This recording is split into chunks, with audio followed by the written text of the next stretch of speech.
Senyummu yang menggoda imanku, membuatku jatuh cinta padamu. Assalamualaikum warahmatullahi wabarakatuh.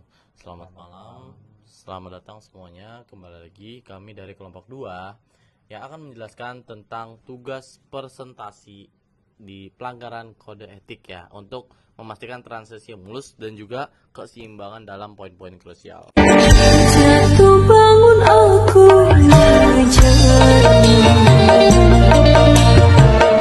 namun dirimu tak mau mengerti. Ku bawakan segenggam cinta, namun Perkenalkan, nama aku Adam Salman Javi dengan NIM 4182411003. Perkenalkan, nama saya Muhammad Arya dengan NIM 4182411002. Perkenalkan, nama saya Diego Ronggo Setio Kusumo dengan NIM 41824110026. Nah, melanjut dari penjelasan yang saya sebutkan pertama, yaitu tentang pelanggaran kode etik krusial ya. Pada analisis tadi kasus yang disampaikan dengan jelas, yaitu fokus utama menyampaikan inti masalah, yaitu mengidentifikasi masalah Budi dan juga potensi kesalahan Andi berdasarkan kode etik yang terjadi. Lalu untuk hook dan pengenalan kasusnya, sambut audiens perkenalan itu berupa perintah dan backdoor untuk deadline disebutkan oleh Budi, yaitu manajer, menekan Andi selaku programmer ya untuk memasang celah keamanan di keuangan sistem kliennya. Dan juga untuk permasalahan analisisnya itu pelanggaran etika, menjelaskan pelanggaran Budi, yaitu menerapkan prinsip kejujuran dan kepercayaan, itu ACM 1.03 ya. Itu untuk prinsip ACM dan IEE ya, yang sesuai standarnya dengan dalih testing untuk penipuan yang mengancam keamanan klien. Jadi yang dilakukan Budi itu menekan kepada Andi salah, dia menekan programmer untuk membuat celah, atau itu tidak boleh sesuai standarnya ya. Dan juga jelas potensi pelanggaran Andi jika Andi menurut ia melanggar prinsip menghindari bahaya yang selaku di ACM itu bahaya avoid harm ACM 1.02. Keterangan itu tunjukkan bahwa kode etik harus lebih diutamakan dibanding perintah manajerial yang tidak etis ya, sebagaimana yang telah dijelaskan oleh ACM dan IEE itu. Oke. Nah, lanjut untuk ke bagian 2, yaitu analisis dampak dan konsekuensi kritis. Nah, fokus utamanya itu menjelaskan secara ringkas konsekuensi luas dan serius dari backdoor tersebut pada berbagai pihak. Nah, lalu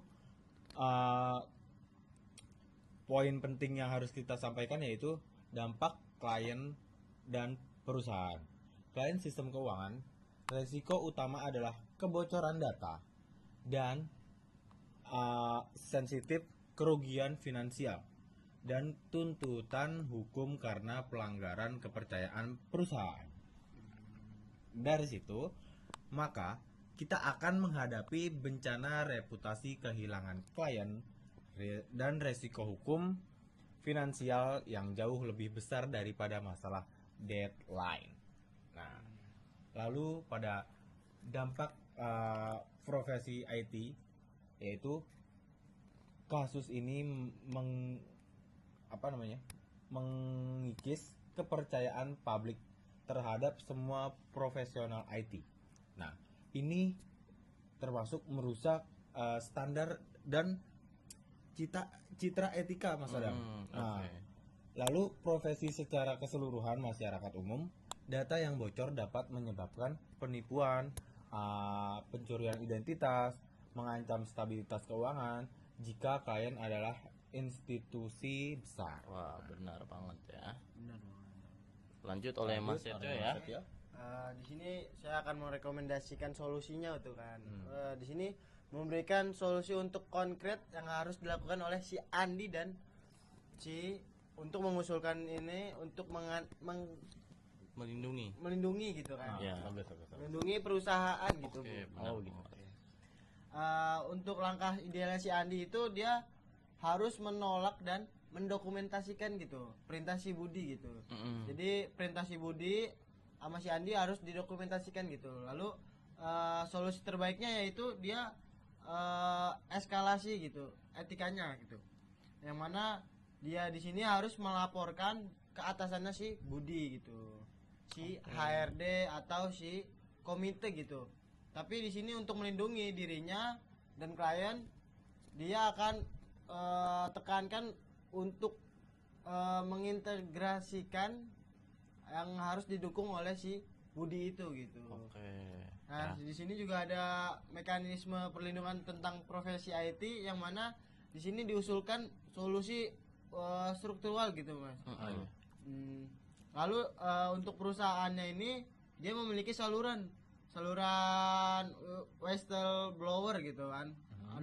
Anonim gitu kan. Dan komite etika gitu. Nah, di sini adanya itu dia melindungi untuk profesional seperti si Andi dari tekanannya dari si Budi itu gitu. Ya. Lalu ada yang namanya call to action gitu. Yang mana ditegaskan untuk integritas profesional gitu, untuk diprioritaskan gitu. Jadi kita harus memilih kesejahteraan untuk si klien atau ya publik gitu kan. Dari atas tekanan bisnis itu kita mengajak untuk audien untuk merenungkan gitu. Jadi kita demi deadline itu kita harus pertaruhkan gitu. Ya. Jadi dari kesimpulan paragraf yang kita jelaskan, pertama dari bab 1 yaitu ada persoalan antara Budi dan juga Andi yang menjadi sebuah persoalan masalahnya nih ya. Kedua yaitu krusial dan juga permasalahan yang dijelaskan oleh Mas Arya nih yang terjadi, serta yang poin ketiga adalah solusi yang diberikan oleh Mas Setio berupa tindakan yang akan dilakukan nih ya sama si Budi ini untuk pencegahan kepada Andi, yaitu tadi yang disampaikan untuk sampaikan kepada atasannya Budi atau HRD ataupun manajer, kalau bisa direktur utama ya. Jadi seperti itulah standar yang dilayakan oleh IEM dan juga ACM ya. Mungkin sekian aja hal yang dapat dijelaskan oleh kelompok kami, kelompok 2 ya. Kurang lebihnya mohon maaf bila ada kesalahan kata. Wassalamualaikum warahmatullahi wabarakatuh.